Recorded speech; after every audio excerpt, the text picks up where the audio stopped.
찬송가 321장 찬송하시겠습니다. 321장입니다.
찬송가 330장 찬송하시겠습니다. 찬송가 330장입니다.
사도신경으로 우리의 신앙을 고백하겠습니다.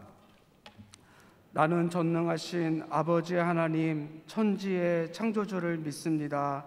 나는 그의 유일하신 아들 우리 주 예수 그리스도를 믿습니다.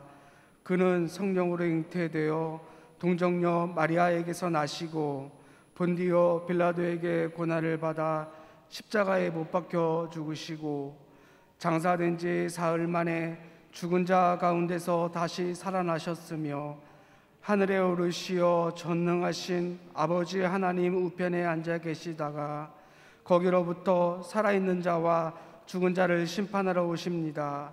나는 성령을 믿으며 거룩한 공교회와 성도의 교제와 죄를 용서받는 것과 몸의 부활과 영생을 믿습니다. 아멘. 목사님 나오셔서 말씀 전해 주시겠습니다. 이 시간 함께 보실 하나님 말씀 잠언 9장 7절에서 12절 말씀입니다. 잠언 9장 7절에서 12절 말씀, 제가 가진 성경책 구약성경 920페이지입니다. 잠언 9장 7절에서 12절 말씀, 하나님 말씀을 봉독하겠습니다. 거만한 자를 징계하는 자는 도리어 능욕을 받고 악인을 책망하는 자는 도리어 흠이 잡히느니라. 거만한 자를 책망하지 말라. 그가 너를 미워할까 두려우니라. 지혜 있는 자를 책망하라. 그가 너를 사랑하리라. 지혜 있는 자에게 교훈을 더하라. 그가 더욱 지혜로워질 것이요 의로운 사람을 가르치라. 그의 학식이 더하리라. 여호와를 경외하는 것이 지혜의 근본이요 거룩하신 자를 아는 것이 명철이니라.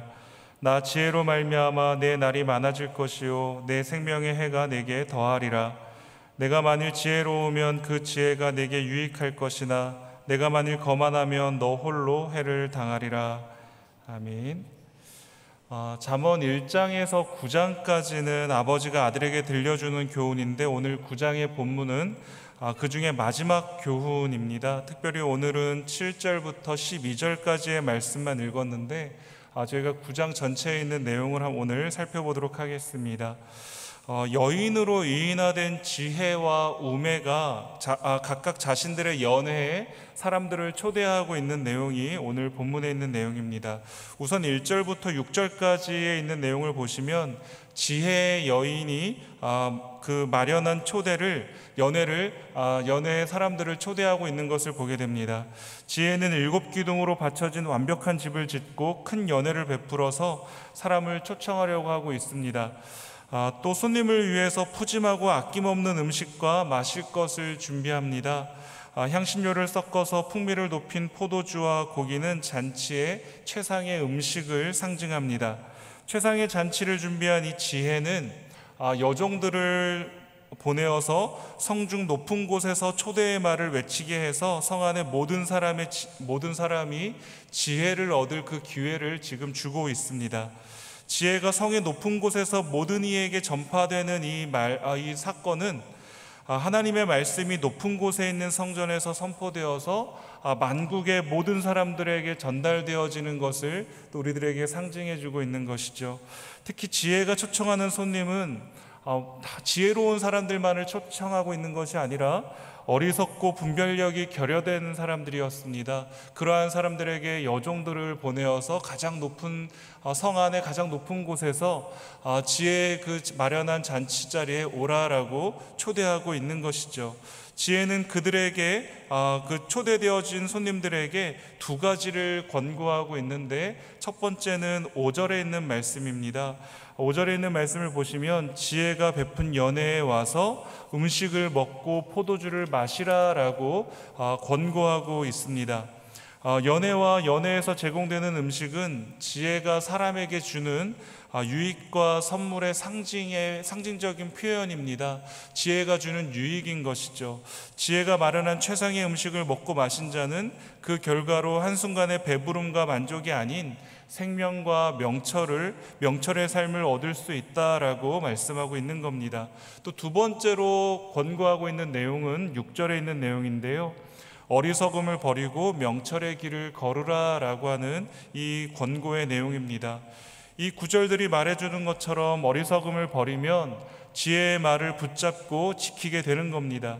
지혜의 잔치에 응해서 지혜가 주는 분별력을 얻고 그것에 따라서 살 때 지혜의 삶, 또 영적으로 살아있는 삶을 살 수 있게 된다라고 오늘 말씀하고 있습니다. 이어서 나오는 7절에서 12절에서는 두 여인, 그러니까 지혜와 우매가 초대한 그 지혜와 우매의 그 초대에 응한 두 종류의 사람들을 나누어서 대조하고 있는 내용이 7절에서부터 12절까지 나오고 있습니다. 지혜가 베푼 잔치에 참여한 사람은 지혜 있는 자라고 말하고 있고, 우매가 베푼 그 잔치에 참석한 사람은 거만한 자라고 불리어서 이렇게 나뉘어서 대조되어지고 있는 것을 보게 됩니다. 그리고 이 두 사람의 근본적인 차이가 무엇인가를 설명하고 있는데, 그 내용이 바로 10절부터 12절까지 지혜로운 자와 또 이 거만한 자의 차이가 어디에서 갈리게 되는지가 10절에서 12절에서 등장하고 있습니다. 저희들 10절부터 12절에 있는 말씀 한번 같이 읽어볼까요? 같이 읽겠습니다. 여호와를 경외하는 것이 지혜의 근본이요 거룩하신 자를 아는 것이 명철이니라. 나 지혜로 말미암아 내 날이 많아질 것이요 내 생명의 해가 내게 더하리라. 내가 만일 지혜로우면 그 지혜가 내게 유익할 것이나 내가 만일 거만하면 너 홀로 해를 당하리라. 아멘. 지혜로운 자와 거만한 자의 차이를 뭐라고 말하고 있습니까? 바로 여호와를 경외함이 있고 없고의 차이라고 말하고 있는 것을 보게 됩니다. 그렇기 때문에 7절에서 거만한 자를 훈계하지 말고 지혜로운 자를 훈계하고 가르치라라고 말씀하고 있는 겁니다. 왜냐하면 거만한 자는 미련하고 악한 자를 가리키는데, 이 미련하고 악한 사람은 자기를 책망하고 또 자기를 가르치려고 할 때 그 사람을 미워해서 오히려 그 사람을 더 모욕하고 또 그 사람의 흠을 잡는 등 많은 그 악과 우매한 행동을 저지르기만 할 뿐 고쳐지지가 않는다라고 말하고 있습니다.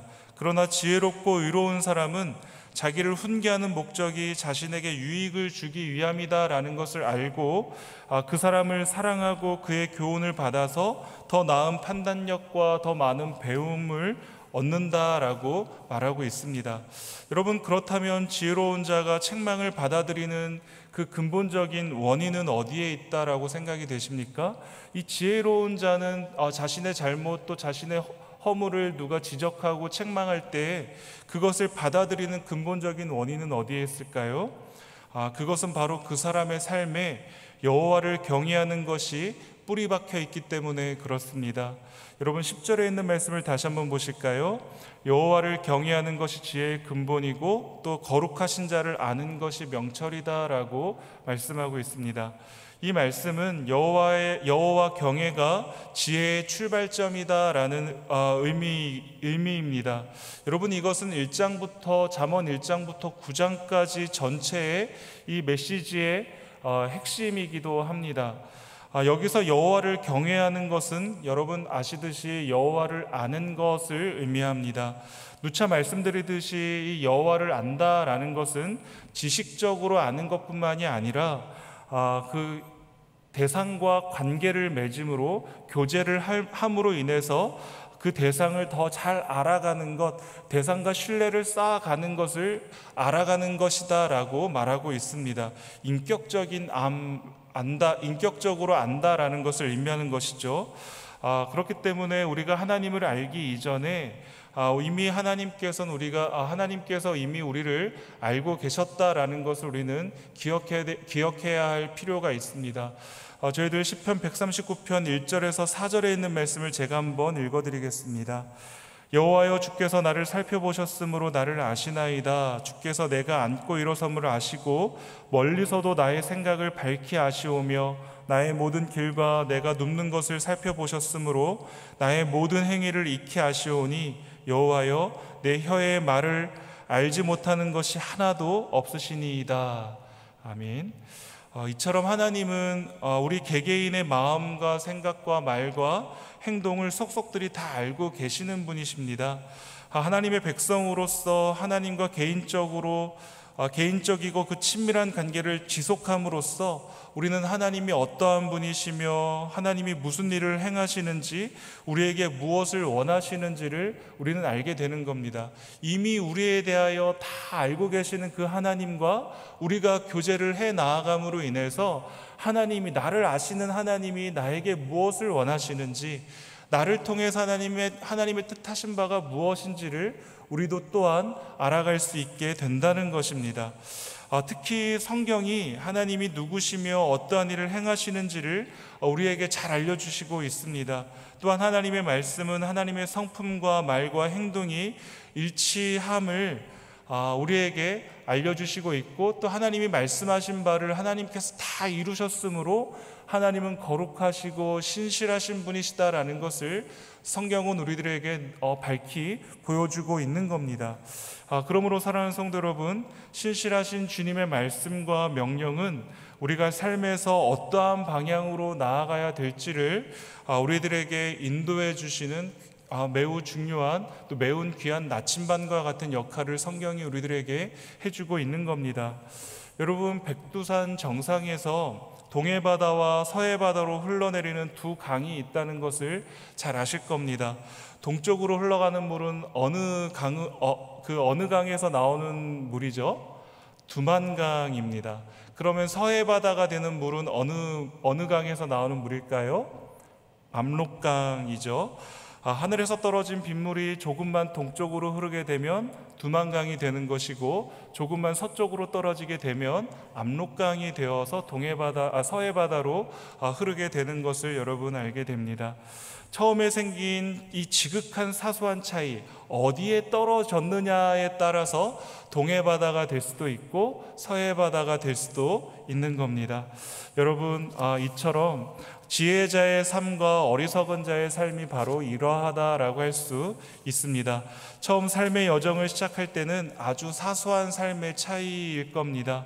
정말 사소한 것이고 정말 작은 차이이지만 그 작은 삶의 태도에 따라서 지혜자의 삶으로 살아가느냐, 또 어리석은 자의 삶으로 살아가느냐가 나뉘어지게 된다는 것입니다. 그 사소한 차이가 무엇일까요? 여호와를 경외함이 있느냐 없느냐의 차이일 것입니다. 여러분, 오늘 본문은 지혜와 우매가 각각 자신들의 그 연애에 오라는 초대장을 내밀 때 당신은 어느 초대에, 어느 연애에 임하겠느냐, 응하겠느냐라는 질문을 오늘 우리들에게 던져주고 있는 겁니다. 지혜로운 여인, 지혜라고 하는 이 여인과 우매라고 하는 이 여인이 당신을 초대할 때 당신은 어떠한 초대에 응하겠습니까? 라는 질문을 오늘 본문이 하고 있습니다. 여러분, 당연히 나는 지혜의 초대에 응하겠다라고 말씀하시겠지만 실상은 순간순간의 선택이 참 쉽지 않을 때가 있습니다. 하나님 주시는 은혜가 없이는 지혜의 초대보다는 13절 이하에서 나오는 정말 보잘것없고 아무것도 아닌 것처럼 보이는 이 우매가 초대하고 있는 이 초대의 잔치자리는 정말 보잘것없어 보이지만 스릴이 있어 보입니다. 정말 작은 것 같지만 스릴이 있어 보이고 활락이 있어 보입니다. 하나님이 주시는 은혜가 없으면 10중 8구 우리는 이 우매라고 하는 이 여인이 초대하는 이 잔치자리에 응하기 십상입니다. 때로는 그렇기 때문에 우리들의 삶을 이렇게 뒤돌아보면 뒤늦은 후회와 한숨과 눈물을 하나님 앞에 흘리신 적도 있으셨을지도 모르겠습니다. 사랑하는 성도 여러분, 오늘 본문이 우리에게 주는 가장 큰 유익은 하나님을 경외하는 것이 지혜의 근본이고, 하나님을 경외하는 것은 하나님을 아는 것인데, 그 하나님을 아는 것은 지식적인 알미 아니라, 그것뿐만이 아니라 하나님께서 스스로 계시해 주신 성경을 통해서 하나님을 알 수 있다는 겁니다. 그런데 그 하나님을 아는 것은 말씀드린 대로 지식의 안뿐만이 아니라 인격적인 교제를 통한 알미인데, 이 인격적인 교제는 예배와 기도를 통해서 하나님을 알아가고 경외할 수 있게 된다는 것입니다. 하나님께서 우리를 아시는 하나님께서 하나님을 경외하는 그 방법들을 이미 우리들에게 알려주셨습니다. 첫째는 무엇입니까? 하나님의 말씀입니다. 하나님 스스로 우리들에게 보여주신 하나님 자신을 하나님 말씀에 담아주셨습니다. 그래서 우리는 하나님의 말씀을 통하여서 하나님이 보여주신 데까지만 하나님에 대하여서 알면 되는 겁니다. 그래서 하나님의 말씀을 듣고 들은 그 말씀을, 또 읽은 말씀을 끊임없이 되새기면서 우리는 묵상하는 일들이 우리의 삶 속에서 훈련되어져야 되는 것입니다. 그래서 우리는 계속해서 암송을 담임 목사님께서도 이렇게 강조하시는 이유가 거기에 있습니다. 하나님의 말씀이 내 손에 들려져 있지 않을 때, 암송되어져 있는 하나님의 말씀이 나의 삶의 무기가 되어서 나를 지켜주고 나를 죄악의 이 우매의 잔치에 초대되어지려고 할 그때, 거기에 혹하게 되어질 때 내 안에 있는 이 하나님의 말씀이 나를 하나님의 이 지혜로운 여인의 잔치자리로 초대할 수 있기 때문에 그런 겁니다. 그렇기 때문에 하나님의 말씀을 늘 가까이 하고 암송하는 자리로, 묵상하는 자리로 나아갈 수 있기를 바랍니다. 그것뿐만이 아닙니다. 하나님께서 말씀만 주신 것이 아니라 하나님께서 우리와 교제하기를 원하셔서 교제의 자리로 초대하여 주셨습니다. 그 자리가 어떠한 자리입니까? 바로 기도하는 자리입니다.